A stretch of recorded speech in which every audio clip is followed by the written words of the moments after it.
Hello hi नमस्कार, मैं हूं दिव्या चतुर्वेदी। आप मुझे देख रहे हैं अमर उजाला दी बोनस पर।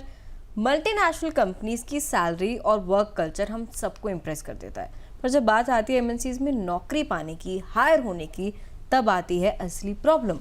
ये कंपनीज आपके रिज्यूम और इंटरव्यू के बेसिस पर ही आपको सेलेक्ट करती हैं। ऐसे में आपको बाकी सब लोगों से स्टैंड आउट कराने के लिए एक एआई टूल आ गया है जिसका नाम है वोल्काई एचआर।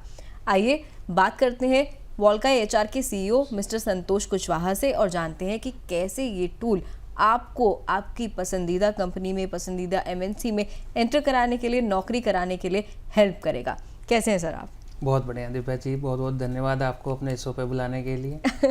सर, सबसे पहले तो मेरा सवाल रहेगा कि इतने सारे एआई टूल्स हैं ऑलरेडी मार्केट में, ऐसे में वोल्काई एचआर मतलब ये किस गैप को स्पेशली टारगेट करता है? इसने क्या ऐसी खालीपन था जिसको एक फुलफिलमेंट दे दी है? करेक्ट है, आपका क्वेश्चन है कि मार्केट में और क्योंकि इसमें ग्लोबल जायंट्स ज़्यादा हैं, तो हम लोग जैसे केवल एआई में बड़े बड़े ब्रांड्स जानते हैं कि चैट जीपीटी है, डीपसीक है, ग्रोक है, लेकिन इनके बीच में सब में कुछ ना कुछ गैप है क्योंकि they are only generative AI. Now we are talking about the agentic AI. जो एजेंटिक एआई है वो जनरेटिव एआई से बहुत डिफरेंस पे है।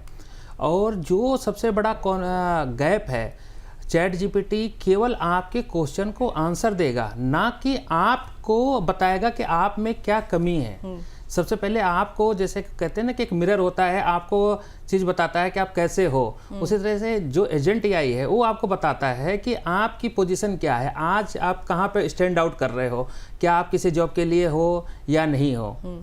तो ये सबसे बड़ा मेजर डिफरेंस है जो बाकी एआई टूल्स में और हमारे में है, जो हम इस कैटेगरी को टारगेट करते हैं कि स्टूडेंट, फ्रेशर और जो भी जॉब सीकर हैं उनको राइट टैलेंट को राइट जगह पे कैसे प्लेस किया जाए। ये जो बड़ा गैप है इसको हम लोग फुलफिल करते हैं एचआर वोल्काई के थ्रू। ओके सर, सबसे पहले तो मैं इस प्रॉब्लम के बारे में जानना चाहूँगी कि ऐसी क्या प्रॉब्लम थी मेजर जो आपने नोटिस करी ये कंपनीज में एंटर करने के मामले में, आपका रिज्यूम सिलेक्ट होने के मामले में? करेक्ट है। जब मेरा बर्थ हुआ एक Tier 2 सिटी में, Tier 2 या Tier 3 आप बोल सकते हैं, एक मिर्ज़ापुर जैसे एक छोटे शहर में पैदा हुआ। फिर वहाँ से मैं Tier 1 दिल्ली आया। दिल्ली आने के बाद हमने ग्रेजुएशन की। ग्रेजुएशन के बाद मैंने विप्रो में अप्लाई किया।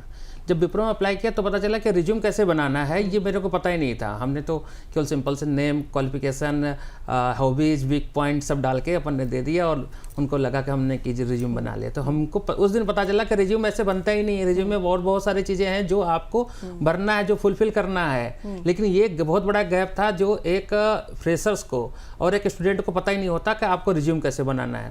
अब इस रिज्यूम को भी अगर करें तो आज के डेट पे एटीएस फ्रेंडली रिज्यूम बनने लगे हैं। आज देखो कहीं भी जॉब निकलती है किसी भी एमएनसी में, फॉर एग्जांपल लेते हैं आईबीएम में 5000 की रिक्वायरमेंट निकलती है, तो उन पे रिज्यूम कितने आ जाते हैं? 1 लाख अप्लाई हो गए। अगर 1 लाख अप्लाई किया, जॉब 5000 है, जो एचआर मैनेजर है उसको कैसे पता होगा कि हमको सीबी के बेस पे किसको सेलेक्ट करना है, किसको नहीं करना है?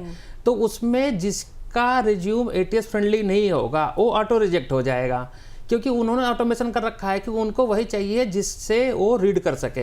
रिज्यूम बिना पढ़े रीड किया जा सकता है कि मेरा नाम दिव्या है, मैंने ये क्वालिफिकेशन किया है, ये मेरी सैलरी रेंज है, प्रीवियस जॉब ये रहा है, एक्सपेक्टेशन ये है और मैंने इतने इस स्कोर फील्ड में काम किए। उससे डेटा को वो सिंक्रोनाइज करते हैं और सिंक्रोनाइज करके डिसाइड करते हैं कि इस सीबी से ही हमको सेकेंड राउंड तक जाना है। फर्स्ट राउंड में ये सीबी के जो सिलेक्शन है उससे ही उनको बाइकआउट करना पड़ता है। अदरवाइज 1 लाख लोगों का इंटरव्यू वो ले नहीं सकते ना। अगर 5000 10,000 की ओपनिंग है तो 1 लाख आना बहुत इजी है, क्योंकि अनएम्प्लॉयमेंट ज़्यादा है अपने इंडिया में। तो उस केस में एक एचआर के ऊपर बहुत प्रेशर होता है कि हम किस सीबी के बेस पे हम किसको सेलेक्ट करें या नहीं करें, क्योंकि वहाँ पे सीबी देख के ये नहीं पता चलता कि सामने वाला बंदा कितना कॉन्फिडेंस में है या नहीं है। तो जो सबसे बड़ी प्रॉब्लम मैंने फेस किया कि रिज्यूम कैसे करना है। फिर रिज्यूम अगर सेलेक्ट भी हो जाते हैं तो आपका जब इंटरव्यू फेस होता है तो उस समय आपका कॉन्फिडेंस लेवल कितना है, आपको पता ही नहीं है कि जो सामने एचआर है वो क्या क्वेश्चन पूछने वाला है। तो ये बहुत बड़ा गैप है ना कि हमको पता ही नहीं कि मेरा क्वेश्चन क्या है। हमने पढ़ाई किया है a² + b² = c², लेकिन क्वेश्चन आ गया a + b = 2, तो कहानी गड़बड़ गैप हो जाती है कि हमने तो पढ़ाई कुछ और किया, क्वेश्चन आंसर कुछ और रट्टा एप्लीकेशन करके आए और ये आंसर कुछ और देना है।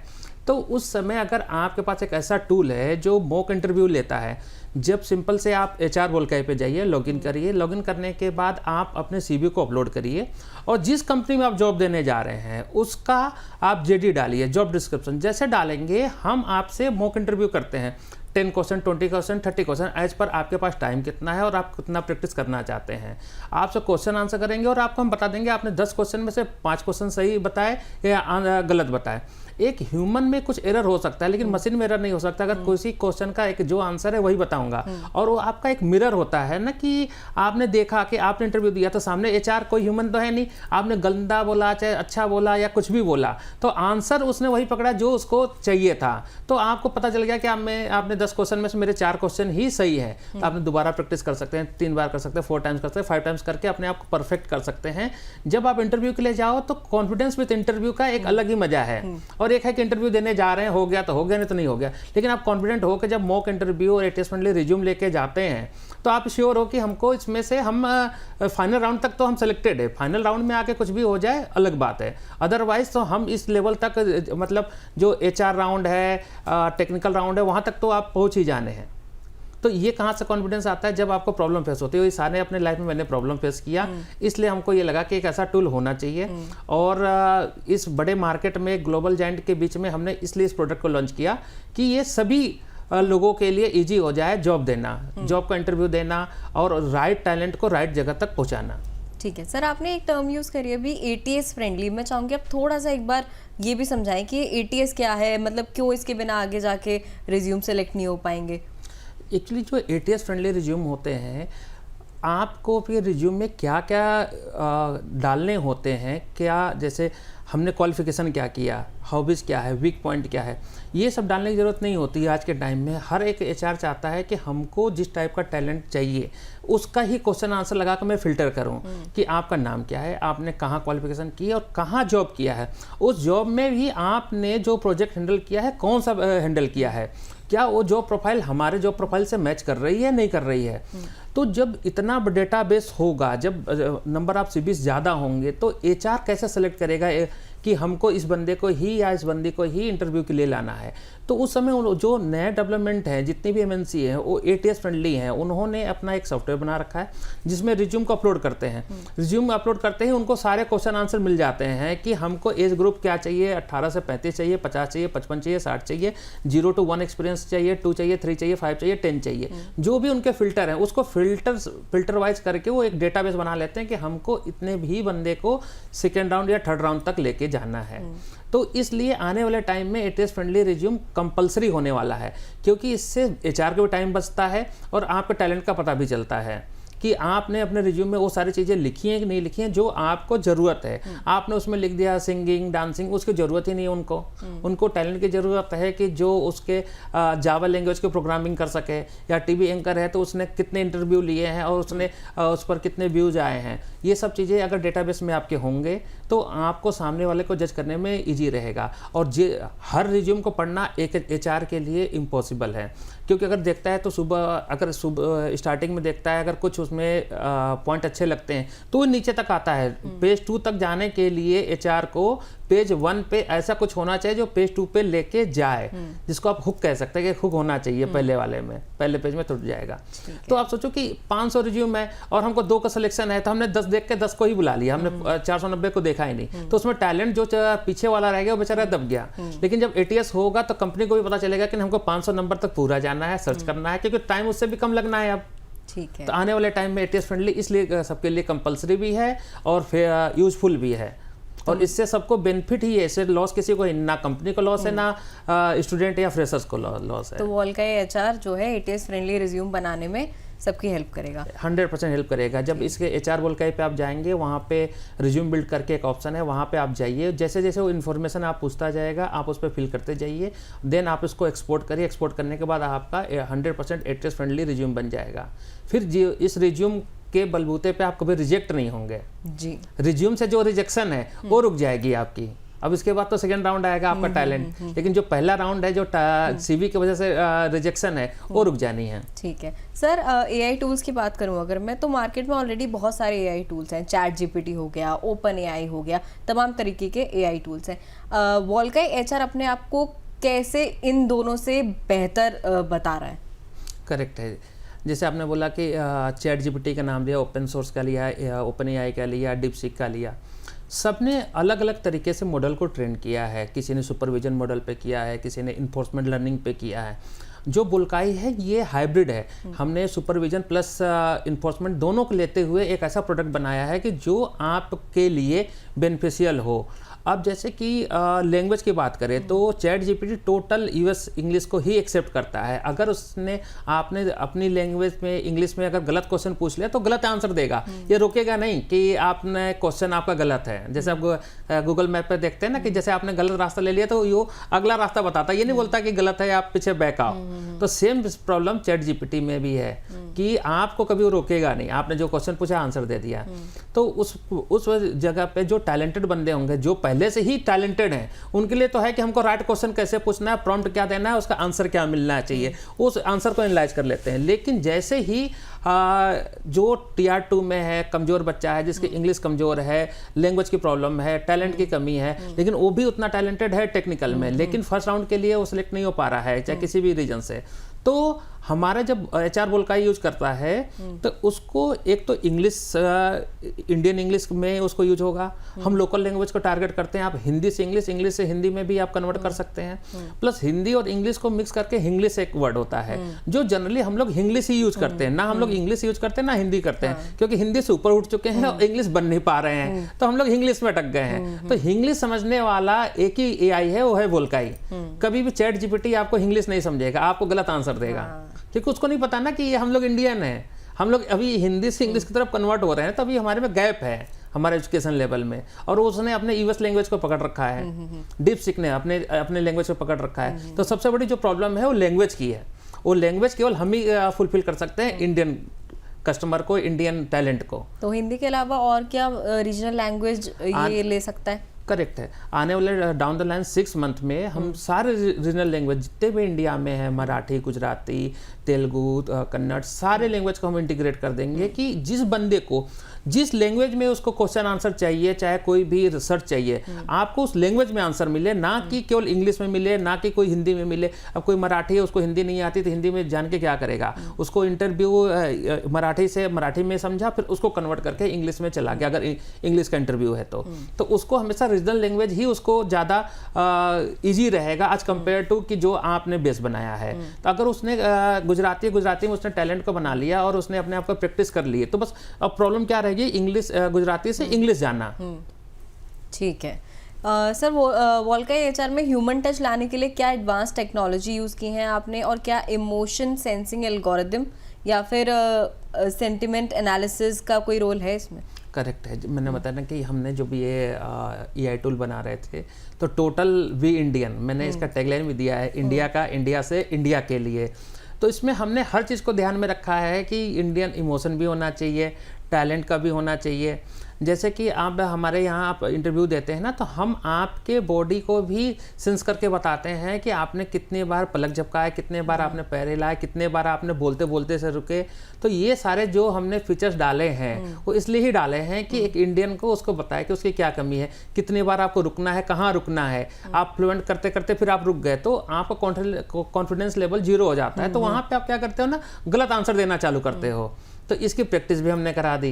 तो हमने सारे इमोशन भी टच करा दिए और आपके बॉडी लैंग्वेज को भी एनालाइज कर लिया कि आपको कैसा होना चाहिए। ठीक है। और अगर मैं करियर गाइडेंस की बात करूं तो मतलब ह्यूमन मेंटर्स का क्या इसमें रोल होगा? क्या कुछ ऐसा होगा कि वोल्काई एचआर जो है आपको किसी से लाइव कनेक्ट करेगा, किसी प्रोफेशनल से, जिससे आप गाइडेंस ले सकते हैं, ऐसा भी कुछ है? करेक्ट।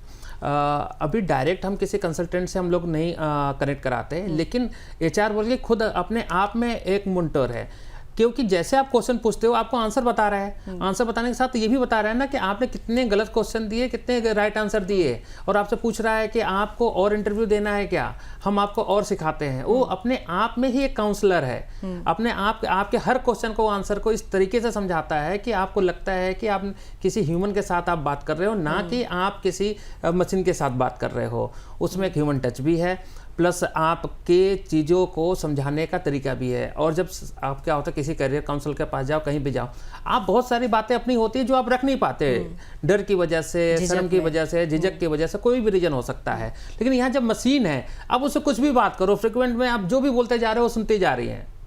तो ये सबसे इजी प्रोसेस है कि आप गए और आपने इंटरव्यू दिया और जो भी प्रॉब्लम्स है आपने वो बेझिझक उसको बोला कि हमको यही आता है, हमको क से कबूतर, ख से खरगोश ही आता है, या A for apple B for boy आता है, तो बता देगा कि भाई आप ए पर है तो आप इस जॉब के लिए नहीं, फिर आप इस जॉब के लिए अप्लाई करो, आप छोड़ दो, क्यों मेहनत कर रहे हो।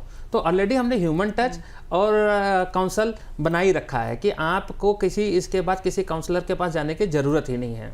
ओके सर, जैसे आपने बताया कि एक टियर 2 टियर 3 सिटीज़ के बच्चों को तो बहुत फ़ायदा मिलेगा ही, वहाँ के लोगों को मतलब एक काफ़ी हेल्प मिल जाएगी कैसे बड़ी कंपनीज में एंटर करना है, कैसे अपने रिज्यूम को सेलेक्ट करवाना है। एक मैं और चीज़ पूछना चाहूँगी कि ऐप बनाते वक्त यूज़र फीडबैक का कुछ रोल रहा है, मतलब क्या कोई ऐसे स्पेसिफिक फीचर्स थे जो यूज़र के सजेशन पर आपने ऐड करे हो?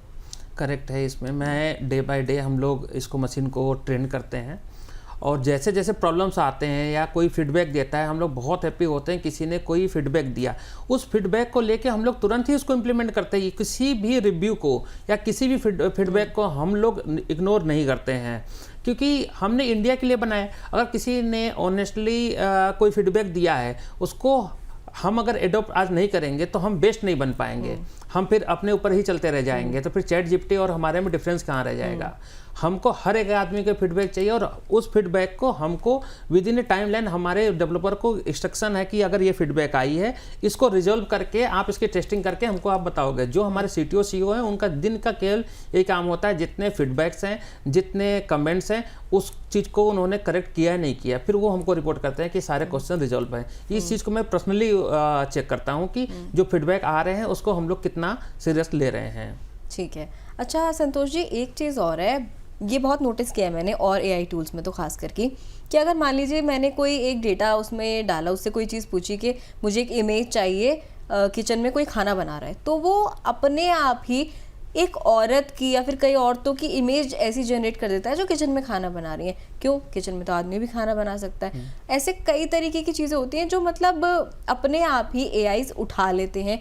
कुछ तरीके के बायसेस होते हैं जो हमारे कल्चर में हो गए, सोसाइटी में हो गए, तो इससे बचने के लिए मतलब वॉल्काई HR जो है इस तरीके के बायसेस को कैसे फिल्टर करेगा?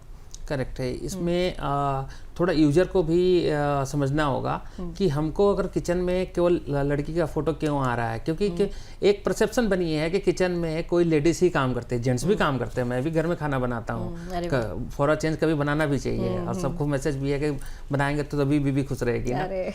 तो जब अपन बनाते परसेप्शन बना हुआ है, तो जो डेटा ट्रेनिंग के समय हम लोगों ने फोटो डाले हैं उसमें लेडीज के नंबर्स ज़्यादा हैं, इसलिए वो फोटो बार बार लेडीज को उठाता है। लेकिन जब आप प्रॉम्प्ट डालोगे ना कि अ मैन का कुकिंग इन किचन, तो आपको मैन का ही फोटो आएगा, लड़का डालेंगे तो ये सब आपके प्रॉम्प्ट के ऊपर है कि आप क्या डालते हो।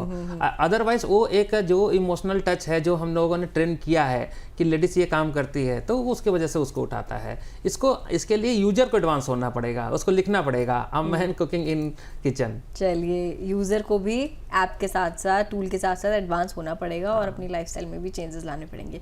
इसके अलावा सर, वॉल्काई HR के अलावा आप नेक्स्ट किस इंडस्ट्री में AI सॉल्यूशंस लॉन्च करना चाहेंगे? एजुकेशन, हेल्थ केयर, कुछ और? अभी टोटल फोकस हमारा एजुकेशन पे है, क्योंकि एक एजुकेशन एक ऐसा मार्केट है, और सबसे जैसे बोलते हैं ना कि इंडिया में अनएम्प्लॉयमेंट ज़्यादा है, स्किल डेवलपमेंट कम है और अनएजुकेटेड पर्सन ज़्यादा है। तो इंडिया का ग्रोथ तभी हो सकता है जब एजुकेशन लेवल को बढ़ाया जाए। हमारे माननीय मुख्यमंत्री जी, प्रधानमंत्री जी, सारे लोग इस पे ही चर्चा करते रहते हैं, और एक बड़ा विषय भी है कि हमको एजुकेशन को किस लेवल पे लेके जाना है। आने वाले टाइम में तो हमारे बहुत सारे सेक्टर हैं और बहुत जगह टारगेट करते हैं, लेकिन अभी जो हमारा टॉपिक है HR वॉल्काई, ये यहाँ पे एंड नहीं होता है। रिज्यूम बनाने से लेके मॉक इंटरव्यू तक हमने इसका भी एक अपडेट वर्जन आना है कि पहले आप हमारे सिस्टम पे है, आपने ATS फ्रेंडली रिज्यूम बनाया जिससे वहाँ रिजेक्शन खत्म हुई, फिर आपने मॉक इंटरव्यू दिया जिससे कि आप कॉन्फिडेंस के साथ इंटरव्यू देने जा रहे हो। अब ये दोनों तो हो गया, आप जा रहे हो विप्रो में देने के लिए जॉब इंटरव्यू, और पता चला कि HCL में भी है और IBM में भी है, तो आप तो केवल एक ही कंपनी को टारगेट कर रहे हो। वहाँ पे एक नया बटन आएगा, ऑटो अप्लाई, तो जो आपके रिज्यूम से मिलता हुआ जहाँ जहाँ जो प्रोफाइल होगा, 10 जगह होगा, 15 जगह होगा, 20 जगह होगा, सब जगह ऑटो रिप्लाई हो जाएगा। कि मतलब आपका पूरा एक सिस्टम बन गया कि आपने रिज्यूम बनाया, फ्रेशर आदमी रिज्यूम बना लिया, रिज्यूम का प्रॉब्लम सॉल्व हो गया, इंटरव्यू दे दिया, पता चल गया कि हम कितने टैलेंटेड है, मशीन को पता चल गया कि आप किस लायक हैं, उसके हिसाब से उसने जितनी जगह पूरे इंडिया में, आउट ऑफ इंडिया कहीं भी आपसे मिलता हुआ जॉब है, उन्होंने सारे लिस्ट दे दी और सारे जगह आपको ऑटो अप्लाई कर दिया और आपको कल इंटरव्यू के लिए कॉल आ गया कि हम यूएस से बोल रहे हैं, आपका सीवी हमसे मैच कर रहा है। तो एक सिस्टम तो ये हुआ। इनके अलावा भी एक बहुत बड़ा सिस्टम है कि आज Tier 2, Tier 1 या Tier 3 किसी भी सेक्टर में हर एक बच्चा ना कंफ्यूज होता है कि 10th के बाद 12th में क्या करे, 12th के बाद ग्रेजुएशन में क्या करे, फिर पीजी में क्या करे। ये जो एक इकोसिस्टम हमने बनाया, इसमें हमने कहीं कैरियर काउंसलर नहीं रखा। जो बड़े बड़े कॉलेजेस, बड़े बड़े स्कूल्स हैं, IB हैं, उन्होंने बच्चों को Day 1 पर ट्रेन करते हैं कि आपको स्पोर्ट्स में जाना है, SSC की तैयारी करनी है, इंजीनियरिंग करनी है, पायलट बनना है, एंकर बनना है, डांसर बनना है। ये सब Day 1 से उनको सिखाया जाता है कि आपको किस लाइन में जाना है। लेकिन जैसे Tier 2 हो, नॉर्मल स्कूल है, वहाँ पे सब चीज़ें नहीं है और वहाँ कल्चर भी हमारे यहाँ अभी तक नहीं आया। अब जो बड़े लोग होते हैं उनके पास पैसा होता है, वो आप देखो आज कैरियर काउंसलर के नाम पे बहुत सारे लोग होते हैं जो अच्छे अच्छे चार्ज करते हैं और आपको बताते हैं कि आपको PGTM करना चाहिए और इस कॉलेज से करना चाहिए। This is not a rocket science. आपने गया कि आपने क्वेश्चन पूछा, उन्होंने आंसर दे दिया। तो आने वाले टाइम में हम इस HR के साथ साथ एक नया लेके आएंगे जिसका नाम होगा स्किल वर्स। स्किल वर्स मतलब होता है कि जब 10th है तो आपने किस सब्जेक्ट में कितने कितने नंबर लेके आए हैं, तो आपका इंटरेस्ट, आप एरिया क्या बनता है, साइंस बनता है, मैथ बनता है, आर्ट बनता है, कॉमर्स बनता है, वॉट एवर जो भी बनता है, उस हिसाब से हम आपको काउंसलिंग करके बताएंगे कि 12th में क्या जाना है। 12th के डेटा को देखते हुए बताएंगे कि आपको PG में क्या करना है और PG का डेटा देखते हुए बताएंगे कि UG में क्या करना है। हम Day 1 से आपको प्रिपेयर कर रहे हैं कि आपको क्रिकेटर बनना है कि एंकर बनना है कि एंटरप्रेन्योर बनना है या फार्मर बनना है, जो भी बनना है आप खुशी से अपने आप को चॉइस कर सकते हो। काउंसलर के साथ तो मदर फादर भी बैठे होते हैं, बच्चा प्रेशर में होता है, बोल नहीं पाता कि हमको एक्टर बनना है जी, हमको इंजीनियर बनना नहीं है। उन्होंने 4 क्वेश्चन पूछा, देखा अच्छा मैथ में अच्छे नंबर है तो यार आपको इंजीनियरिंग करना चाहिए। उससे पूछा नहीं बच्चे से कि तेरे क्या बनना है, उसको पता था डांसर बनना था, उसको माइकल जैक्सन से वो प्रेरित है और उसको डांस करना अच्छा लगता है। तो जो अपने यहाँ पेरेंट्स का प्रेशर होता है, करियर काउंसलर का प्रेशर होता है, अड़ोसी पड़ोसी का प्रेशर होता है, रिश्तेदारों का प्रेशर होता है कि मेरा बच्चा तो इंजीनियर बन गया। अरे आपका बच्चा इंजीनियर बन गया, मेरे बच्चे को डांसर बनना है, तो इसमें प्रॉब्लम क्या है? उसको बनने दो ना, जिसमें उसकी हॉबी होगी वहाँ जाएगा।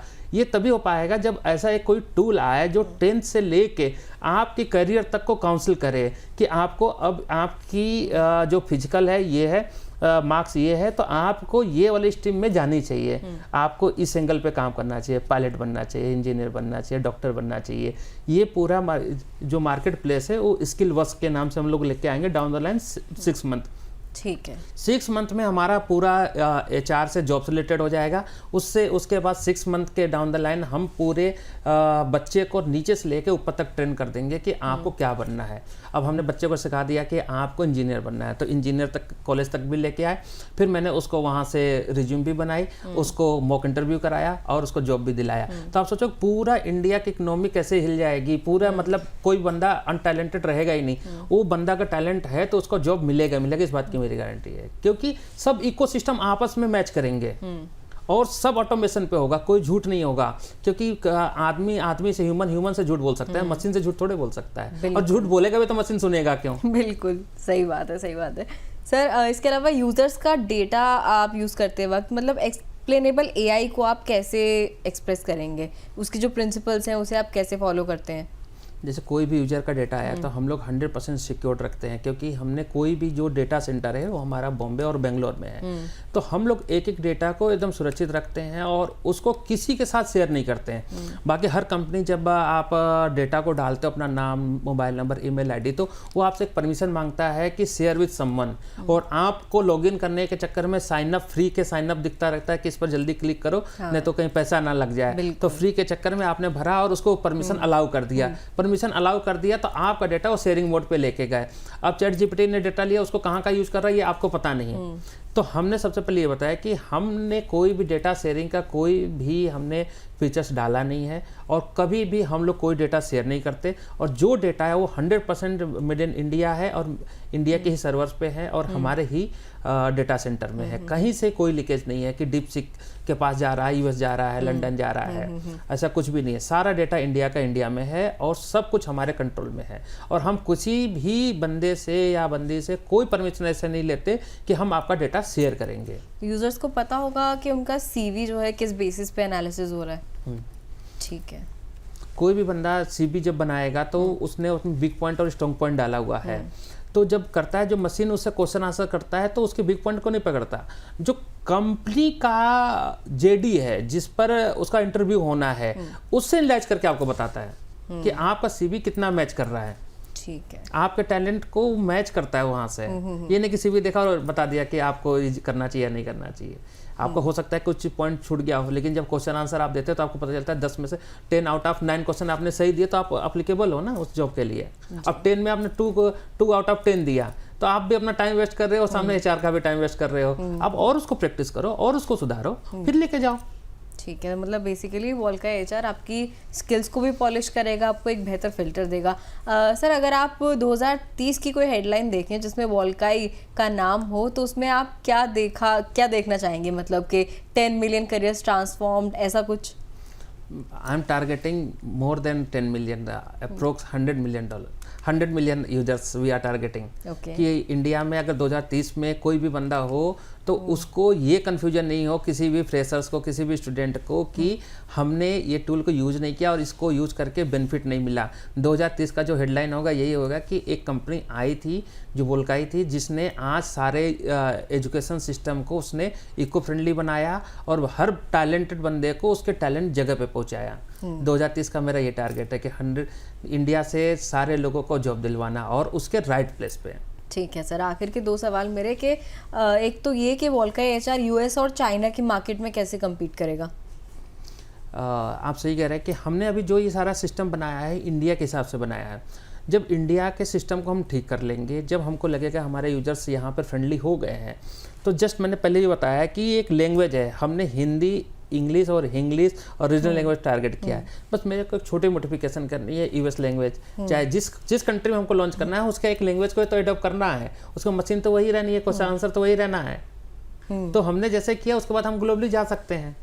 और जब इंडिया में पोटेंशियल है तो हमको अभी ग्लोबली जाने की जरूरत नहीं है, इंडिया के लोगों को टैलेंट कर लेंगे, उसके बाद कभी भी किसी को टारगेट कर सकते हैं। यूएस में जाना कोई बड़ा टास्क नहीं है हमारे लिए, कि हमको तो अपने लैंग्वेज की प्रोग्रामिंग को थोड़ी सी मॉडिफाई करनी है जो उनकी इंग्लिश है, दैट्स इट। उसके बाद आप यूएस में भी यूज करो तो वही आंसर मिलेगा जो चैट जीपीटी यूज करता है।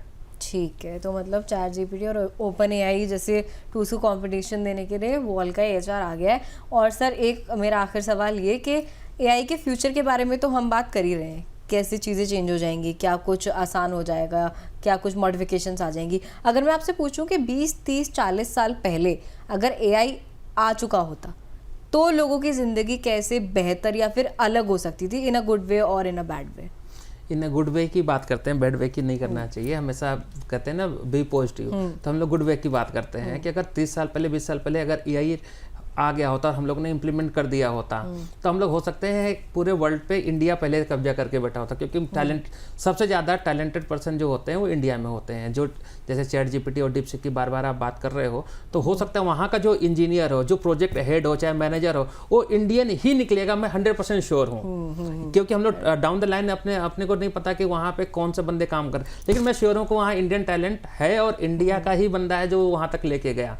अगर 20-30 साल पहले हम लोगों ने एक सिस्टम बना लिया होता, आज कर रहे होते, तो आज हम लोग वर्ल्ड पे राज कर रहे होते, ना पाकिस्तान हमको धमकी दे रहा होता और ना हम किसी से डर रहे होते। अब पूरा सिस्टम होता और सारे बंदे विन विन सिचुएशन में होते, ना कोई जॉबलेस होता, ना कोई लेस इनकम पे होता। क्योंकि जब आपके पास टाइम होता है, जब आपके पास समय होता है, तो आपके पास पैसा ऑटोमेटिक आता है। जब आप किसी उलझन से निकलोगे तो ही आप कुछ नया सोचोगे कि आपका जो वर्किंग आवर है 10 आवर्स का है, लेकिन वो काम ही आपने 6 घंटे में खत्म कर दिया, तो बॉस भी कहेगा यार जाओ ना, लेकिन आज 10 घंटे का काम हम 12 घंटे में कर रहे हैं, 14 घंटे में कर रहे हैं, ओवरलोडेड है, ओवर टाइम भी कर रहे हैं, घर पे जाकर सो रहे हैं, फिर उठ के आके वापस काम कर रहे हैं, क्योंकि हम लोगों ने इस सिस्टम को बनाया नहीं। अब ये सिस्टम अगर 20 साल पहले होता तो आज दुनिया कहाँ से कहाँ होती, और इंडिया जरूर विश्व का राजा होता, और सब हम लोग ने सब कब्जा कर लिया होता। पाकिस्तान की हिम्मत नहीं होती कि हमारे किसी भी टूरिस्ट को अटैक करे।